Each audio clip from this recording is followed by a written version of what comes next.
The Cincinnati Bengals coaches talked to the media at the Combine. What did they have to say about the offensive line, the running game, and hang time for punters? You are Locked On Bengals, your daily Cincinnati Bengals podcast, part of the Locked On Podcast Network, your team every day.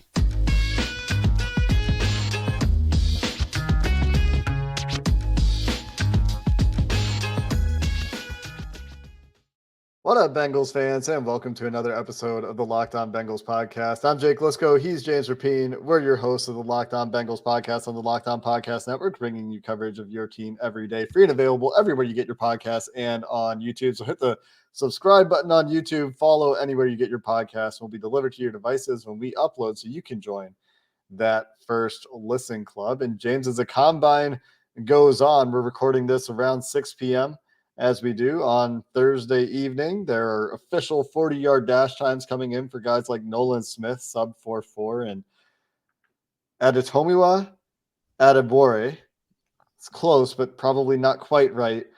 4.49, the official time for him at 282 pounds, Northwestern versatile defensive lineman. But we're not going to talk about those guys quite yet, because there's going to be multiple days here of getting freaky athletic numbers. The takeaway on Thursday is that, well, the defensive line class has a bunch of freak athletes in it, as it does.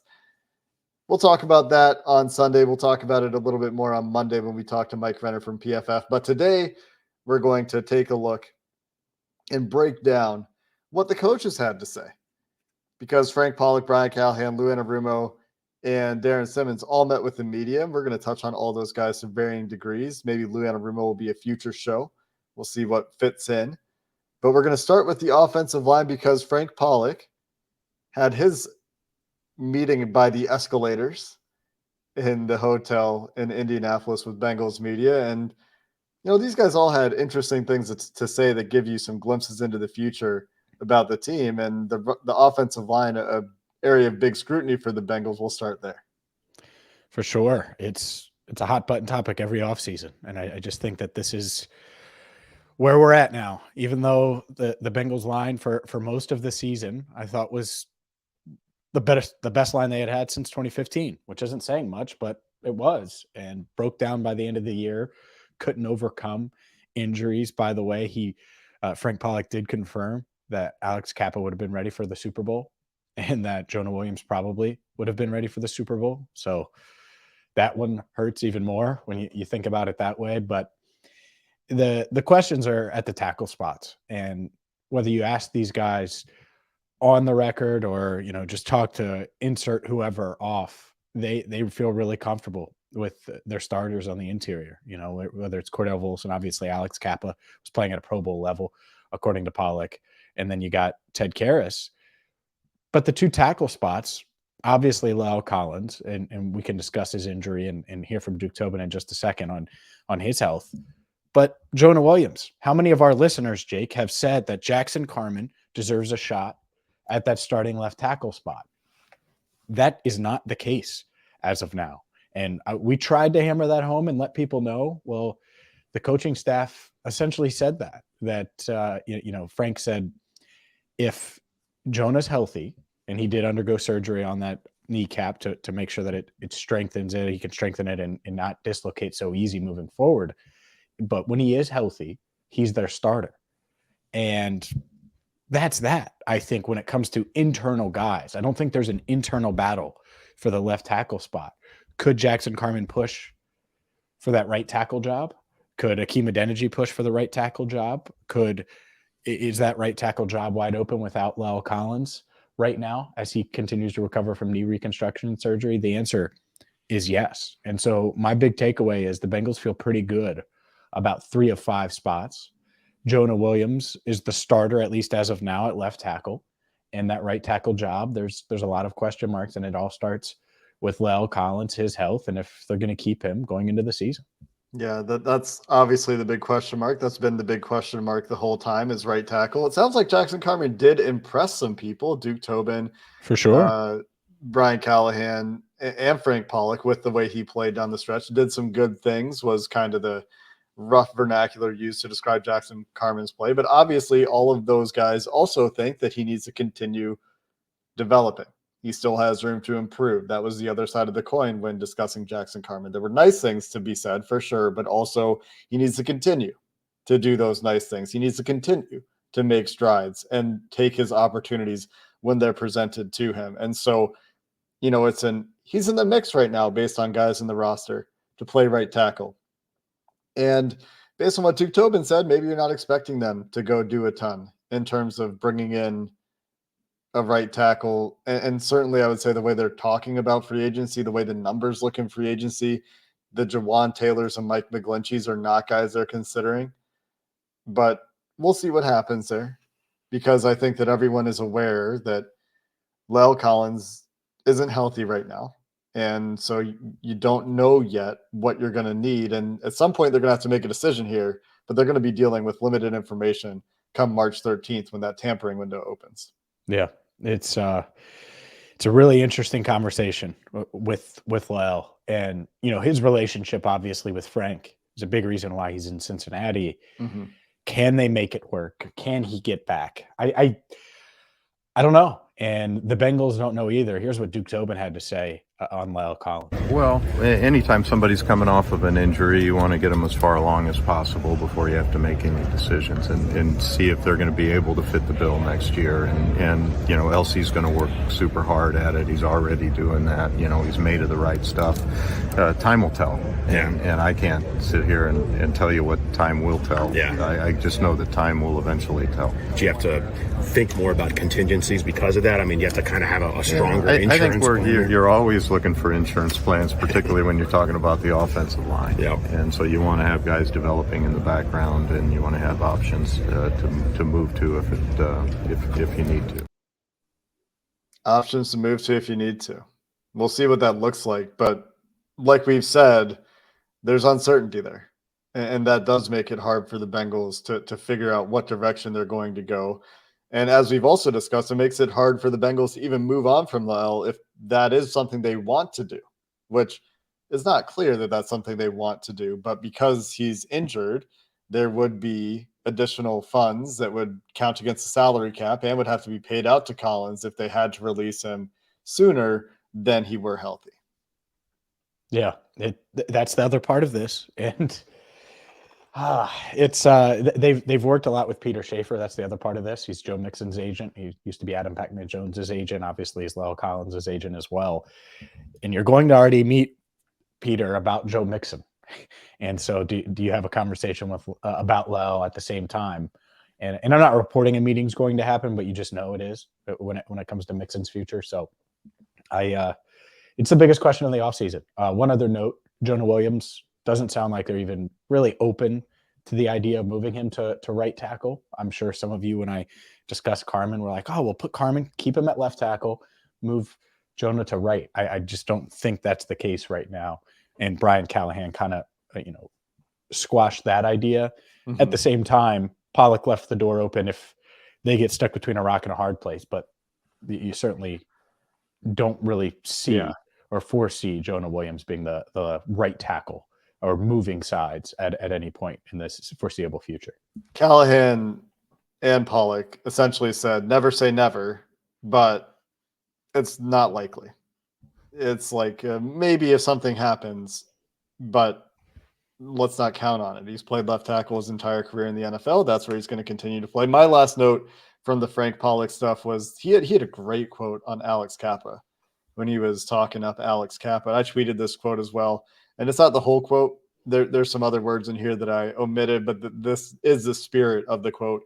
When he was talking about Kappa, he said, he's got an uncanny ability to know where to help in pass protection. He knows where his eyes need to be, the depth of the pocket as far as his relationship with the center and the tackle. He understands stunts really well, dogs and pressures associated with that. Just really glowing praise for the mentality, the mental aspect of the game, and knowing what his job is and how to execute it for Alex Kappa. And I just thought that was a really good quote for all of our offensive line aficionados, getting into some of the minutia a little bit of what makes offensive linemen really good there. And so I wanted to share that as well. Up next, let's dive into Well, more offense and explosion. Yeah, explosive plays and where the Bengals are hoping to get better and get more explosive plays. We'll do that coming up next. But today's show is brought to you by Built Bar, the number one protein bar on the planet. You hear me talk about Built Bar all of the time. Why? Well, because they're a protein bar that are covered in 100% real chocolate, high in protein, low in sugar, low in calories. Sounds good to me, right? Yeah, sounds good to you too. And that's why you need to get to built.com and check out all of their different flavors. If you happen to be going through the neighborhood and stop at Walmart, well, you can get Built Bars there right now. The same thing goes for Sam's Club. So head to your nearest Walmart today, walk to the pharmacy section, grab yourself a box of Built Bars. They have cookies and cream, double chocolate coconut puffs, or Sam's Club, they have a 13-bar box, which of course, if you're a Sam's Club member, you got to go that route. You can also go to built.com. It's Built Bar, the number one protein bar on the planet.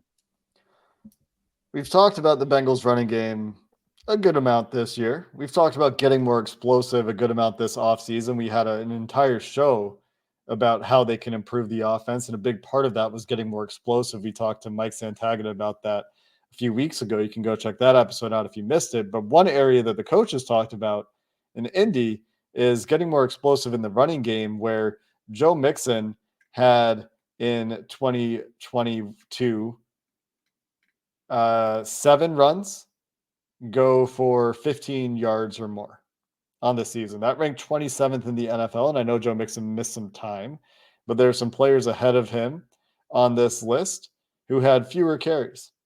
Quite a few players that have fewer carries. On a per carry basis, Joe Mixon and this running game were not hitting those home runs. And Samaje Perine isn't very high up on this list either. Samaje was the guy who was grinding out the 5 yards per carry by getting 5 yards per carry, not the guy who was getting 0, 0, then 15 to get to 5 yards per carry. Joe Mixon was a more explosive back for the Bengals last year, but overall, well, they were good at getting those 5 yards. Well, they were good at getting those 4 yards. Well, they were better at staying ahead of the chains with the running game. They weren't explosive in the running game. And so that is something that could be better. Part of this, as Frank Pollock said, was to do with the kinds of runs they were using and some of the kind of plays they were running. It's harder to hit those home run shots with, but it's something that the team seems eager to improve in 2023, whether that's schematic or it's a change at running back, as we've discussed this week with Joe Mixon's future being uncertain. Yeah, how do they go about this? I think one way is you find more explosion, find a running back that can do that, and maybe it's a compliment to Mixon. Maybe they restructure his deal or rework it. And he takes a cut, and it's just adding a guy that's going to hit some home runs for you. But I think for this offense to reach its full potential, they have to have big plays or produce big plays and have guys that can do that, not named Jamar Chase and T. Higgins. And, even Tyler Boyd, he had some big plays, but they weren't necessarily explosive. And so how do you do that? I think the first way is run game, finding that. Part of that has to do with the offensive line and being able to get to the second level and do all of those things to get the running backs moving and going downhill and out into the open field. But I think a big part of it is finding someone or some multiple backs. Maybe they draft 2 backs that can break tackles, that have that breakaway speed. That might be in a phone booth with a linebacker, and it's not an instant tackle. And that's how it really felt this year with these running backs. As good as Joe Mixon is, if there's a guy on him, how many times was he making a miss? There were a couple times, but I think most of the time he was not doing that. Samaje Perine, you know what he is, great pass blocker, but you're right. It's going to be 4 yards here, 4 yards here, and then 3, and then 5. There's not going to be the home run. So the good news is that this draft, and we'll dive into it more on our next show, I'm sure there's going to be a lot of freakish athletes at running back, guys that pop on tape, and then it translates to the athletic testing. So it's good news. It's a need for the Bengals, but the draft fits that need, and I think they'll be able to find someone. And as you mentioned, James, it might still be Joe Mixon next year if they do rework that deal, if they figure out a pay cut or a way to I'm not going to use the word restructure because it won't be a restructure. That No. means something very specific in the NFL. That means taking salary that is due to a player and converting it to signing bonus, which is paid out and then prorated from a salary cap perspective over the remaining life of the deal. The Bengals are not going to do that with Joe Mixon, A, because they don't restructure contracts, and B, because if they don't want Joe Mixon to be their running back next year, let's say it this way, if they're questioning whether they want Joe Mixon to be their running back in 2023, given his salary cap number, you don't want to then make bigger and harder to get out of his salary cap number for 2024. So a restructure is not coming for Joe Mixon, but like you said, and we've talked about with Andre, redoing his deal to build in some incentive dollars, to just be a straight pay cut like we saw with Aaron Jones in Green Bay. Those are options, and they can always choose to waive Joe Mixon if they so choose. These are all options at their disposal, but it seems like, based on what we've talked about this week, from yesterday's show, for example, Duke Tobin and Zach Taylor not really committing to his future and talking about what Joe Mixon has done, and not necessarily talking about him the way they've talked about some other guys that are going to be part of the future. That shouldn't be surprising, but he could still be on the team, and it could be something that instead of Samaje Perine, they go with an alternative who can do Perine's role and maybe give them a little bit more. Or maybe they just think that Joe Mixon was more hurt than he let on all year, and that he still has that breakaway aspect of his game. We just didn't see it, but I think we need to see it. And so, how they approach it will be a matter of scrutiny and interest this offseason. They could have said Joe Mixon's our guy. They could have, and they didn't. And that's very clear. And it is worth noting, by the way, even with Jonah, and I didn't say this in the first segment, they never came out and just said, Jonah's our guy, we're rolling with him. And not that he isn't, but it was, they left some gray area there with Jonah. Well, there certainly wasn't a long-term commitment. There was, he's under contract next year, and so there's that part of it. But there was no long-term commitment. And there's no take a pay cut for Jonah. Like, you can't do that. He's tagged. Right. That's it. It's guaranteed money. So it's not like they could give him the Mixon treatment. But with Mixon, there's a lot of gray area. And I do wonder what that looks like if he's willing to. And if I'm the Bengals, I say, look, Joe, you're not going to get this. If we cut you, you're not going to get what we're trying to lower your pay to. You're not getting that on the open market, and he won't. And that's the interesting dynamic, because pride sometimes gets in the way, and it is kind of awkward to take a pay cut, and a lot of guys end up going elsewhere because of it and getting cut.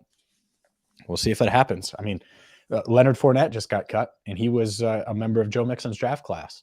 You mentioned the restructure of Aaron Jones and Green Bay. It's not the same for a guy like Joe Mixon. By the way, he hasn't been Aaron Jones. And two, Aaron Jones's cap hit was like $22 million or something for this year. Like, they had to do something with that one. Well, and Green Bay used void years. So something else. They did it once with Riley Reef.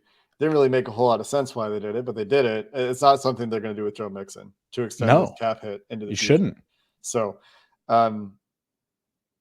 another part of this is the athleticism along the offensive line. It could influence the way they want to address the tackle position going forward. Like you said, James, and I mentioned, there is no long-term commitment, certainly for this team, to Jonah Williams. If he plays better and he takes that step that I was so hopeful for last year that he didn't take in 2022, then you talk about Jonah Williams as your tackle going forward. But if he doesn't take that step and he's largely the same guy, he's a fine, average starting left tackle, well, that's where you start to talk about drafting ahead. And that's something that we're going to talk about more, after the combine, after we have testing numbers on some of these tackles. When we talk to Mike Renner next week, they are very likely, I would say, to draft a tackle this year, right? Maybe we'll have to rank the most likely to least likely positions for them to draft at some point here as well. Maybe after free agency, which, by the way, is 11 days away as we record this. The start of that tampering window is very, very close. But a tackle seems likely, and how they choose to address the tackle position or any offensive line depth they choose to add this offseason. Do they weigh athleticism perhaps a little heavier? One thing we know that they are going to be looking at is a punter. Darren Simmons doesn't shy away from questions like this, and hang time is an issue. Let's talk about what Darren Simmons had to say to finish the show next. Punter. It's your favorite topic, Jake. My favorite topic. Talking about punters, and it's I don't even mind talking about punters. It's really just drafting special. Anyway, continue. It's no secret that the Bengals were open to drafting one last year. Speaking of that, yeah, it didn't happen because there was a punter run, literally, which is just wild and not something I ever anticipated. But you remember there was a run on punters, and so that was one of the deepest punter classes ever, according to Darren Simmons. Mm-hmm. It's clearly an issue, and Zach Taylor saying it's going to be a competition. I think he was putting it lightly. I think Drew Chrisman might be the underdog in the competition that hasn't even started yet, to be quite honest with you. I really do. And no, it's not going to be a Kevin Huber competition. Doesn't sound like Clark Harris is going to return to compete with Cal Adamitis, who signed a contract last week. So they're hunting for a punter.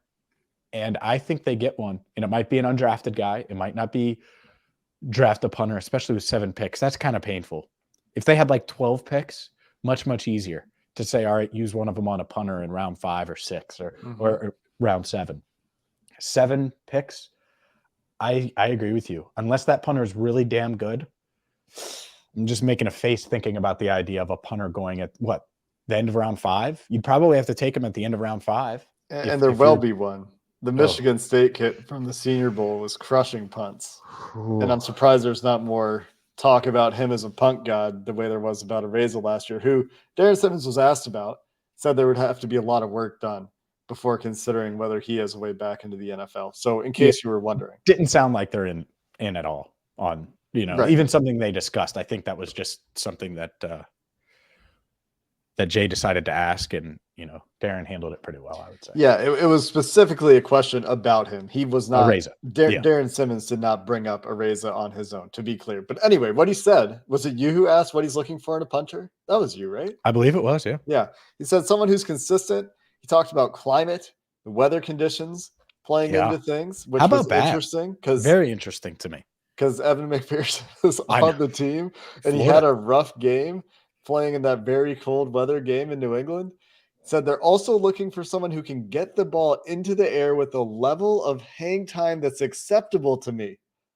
That is a direct quote from Darren Simmons. A level of hang time that's acceptable to me. What did we talk about was the wart for Drew Chrisman? It was hang time. It was not even close to the next lowest hang time average punter in the NFL. And for a while, it was fine, because he had really good directional control of those punts, and he was hitting those line drives, but he was hitting them to the sideline. And as soon as he missed one, and he didn't hit it exactly where he needed to hit it, missing that hang time bit them in a big way, which Darren Simmons acknowledged. And so I think that's why you have this quote, a level of hang time that's acceptable to me, with gusto, from Darren Simmons. I get it. I get it. 100%. It's and by the way, so the climate thing, Drew Chrisman, Cincinnati, punts at Ohio State. He should be fine with that, right? And I was really surprised about his struggles with hang time. If you would have told me a year ago that Drew Chrisman wouldn't win the job coming out of camp, I would have said, oh, did he struggle holding? No, he was great holding. So that wasn't the issue. And directionally, he just punts it right to them in the AFC Championship game. And you're right, there's no hang time. If you do that, if you punt it right to him, fine. But it better be up there. It better touch the sky. You want to, you said punt God. You want to maybe hit God on the way down. You want to hit the Jerry World billboard or scoreboard if you're in Dallas. He wouldn't have came near that thing if they were playing in Dallas. And that's not what you want. So, yeah, I think that saying there's a punt competition is nice. And Drew's going to have to battle not just to make the team, but I think he's going to have to battle to have a shot to. I mean, are we sure they bring him in and let him compete? I mean, he was bad. I don't know. He might not make it. He might not make it to camp if they feel good about whoever they bring in as an undrafted free agent. Or what if they draft one and then sign one as an undrafted free agent? You never know. And I think it's so shaky that, and it might not be likely, but that there's a scenario where they're like, we can end this Drew Chrisman experiment and go elsewhere. Yeah, I think it's kind of unfortunate that it's come to that, right? And it's a Quickly. matter of results on the field. It was something that I even talked about before the AFC Championship game quietly on Twitter. It's something that was like, we're gonna have to watch this hang time issue. This could come back to bite them. If he doesn't put it on the sideline, this could be a problem. And it was a problem at a rough time, especially after the Bills game, and he was really good. And so it was too bad that it came up in a big moment. But when you have coaches who are prone to coach speak inherently as part of their job as a coach, talking about, we're going to have a competition at that position, and it's at the combine, that tells you things are a little shaky. And Darren Simmons, like I said, doesn't pull punches, doesn't really shy away from things. He's pretty straightforward. You're on thin ice, to be generous at that point. Yep. And the other thing that we talk about more explosion, maybe a running back they draft or a receiver they draft, corner they draft can give them some explosion in the return game. And Trent Taylor was pretty good as a punt returner, but could they find a guy that could be elite as a punt returner and kick returner? I think that's something that they'll certainly monitor and look at in this draft as well. Could you imagine if they were able to get a speedy back or a speedy fourth receiver that can also do those things and add another dynamic element to your team and make a big plays in the return game? That's something that they really haven't had, especially on kickoffs, but certainly even on punts, even though Trent Taylor was sure-handed, wasn't necessarily explosive. He was, yeah. He fumbled like 3 times. And he lost one. So his ball security scared me at times. It did. No, it did. I think he's a fine punt returner, but the ball security scared me throughout the playoff run. Like late in the season, I was holding my breath a little bit on his punt returns. Well, because he had a couple like knocked out of his hands, like back-to-back games. And so I think it felt more. So yeah, he had 2 fumbles. I feel like he maybe would have had one more, but he stepped out of bounds right before the ball came out. Like, because a lot of times he's near the sideline, which is strategic. Like he's doing that on purpose in case the ball does come out, I think. But, and if he needs to duck out of bounds or whatever. But anyway, he's not under contract for 2023. So they need to, for now, one way or another, they need to acquire a returner. And he averaged over 10 yards a return. Yeah, like he was fine. It was the ball security thing for me. And there's no like Nyheim Hines going to return 2 punts for touchdowns in a game kind of thing.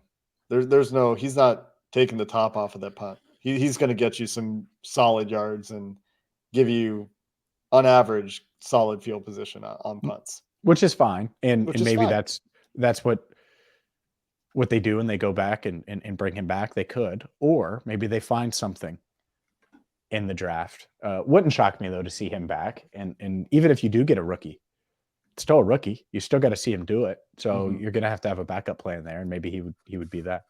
Sneaky little one, returners. Because Chris Evans. Man, I thought you were calling Trent Taylor a sneaky little one. No, I'm talking about I get it. I was like, oh my God. Because I think Chris Evans hold on the roster is tenuous at this point. We might see an entirely different running back room next year. I don't know.